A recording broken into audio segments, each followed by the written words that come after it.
Le ductus? Mais qu'est-ce que c'est que cette chose? C'est la façon de conduire son écriture. Et attention, si le ductus n'est pas bon, le geste d'écriture risque d'être entravé.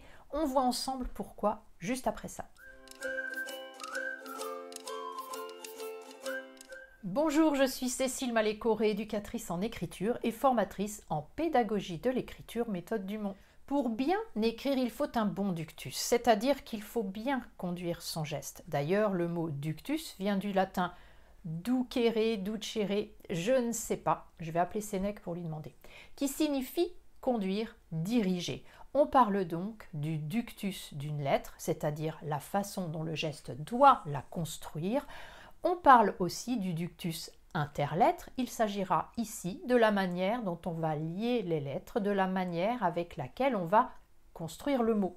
Le ductus est important car c'est lui qui va conditionner un bon geste, rapide et lisible. Un bon ductus, c'est celui qui permet au scripteur de s'arrêter le moins possible.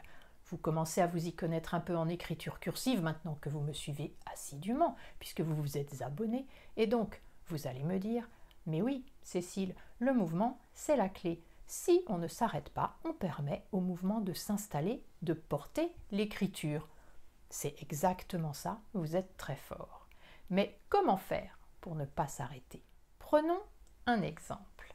Analysons ensemble le ductus de la lettre A. Il s'agit d'un rond fermé par une étrécie. Vous voyez, on ne s'arrête pas en cours de lettre. Il faut la tracer d'un seul coup. Et c'est pour toutes les lettres pareil, pas de stop. Lors de l'apprentissage, on fera très attention à ne pas morceler le ductus des lettres en plusieurs formes séparées les unes des autres. Non, la lettre D n'est pas un rond puis une canne à l'envers. La lettre D, c'est un rond fermé par une étrécie, comme ceci, afin de convoquer le mouvement, de l'encourager. Le terme « fermé par » induit un lien entre les formes et une lettre tracée en un seul geste. Petit aparté, je viens de vous dire que toutes les lettres se traçaient d'un seul jet, mais c'est faux. Il est une exception et une seule qui oblige à faire un arrêt en cours de tracé, c'est la lettre X. Elle est constituée d'un rouleau suivi d'un rond ouvert, et là, pas moyen de faire autrement, on doit s'arrêter en plein milieu. Mais me direz-vous, Cécile, la lettre T a aussi deux parties distinctes. Tu racontes des carabistouilles. En effet, la barre du T ne peut en aucun cas être tracée sans s'arrêter. Mais là, on a une astuce. Nous allons aborder pour cela le ductus interlettre. Regardez, je vais écrire le mot utilité. Vous voyez, j'écris le mot en entier sans m'arrêter, puis je place mes signes diacritiques. Les signes diacritiques, ce sont les accents et les points. Donc, je place ces signes et mes barres de T à la fin du mot. Pas d'arrêt, donc de la vitesse. De plus, vous allez le constater maintenant, mon geste est beaucoup plus fluide. Regardez, quand je m'arrête à chaque lettre, mon écriture se détériore, l'élan est coupé, le mouvement sapé. Mon écriture est, pour cette expérimentation, juste moins esthétique, mais à terme, c'est la lisibilité qui en pâtit, surtout chez les personnes ayant un geste vif, rapide, car la vitesse de leurs traits s'accommode très mal de ces nombreux arrêts intempestifs.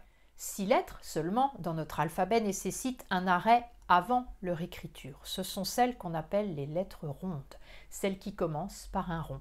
Le C, le O, le A, le D, le G et le Q. Leur ductus particulier sera l'objet d'une prochaine vidéo. Le ductus doit être enseigné au moment de l'apprentissage des lettres. En méthode Dumont, les lettres I et T étant respectivement la 3e et la 4e lettre apprises après le E et le L, on familiarise très tôt les enfants à ce phénomène. Lorsqu'on leur demande d'écrire le pronom « il », on leur apprend à poser le point sur le « i » après avoir fini d'écrire le mot. Le bon ductus est dès les prémices de l'écriture automatisé dans la petite tête des enfants. Le mouvement, encore lui, peut ainsi prendre sa place et porter l'écriture de la meilleure manière.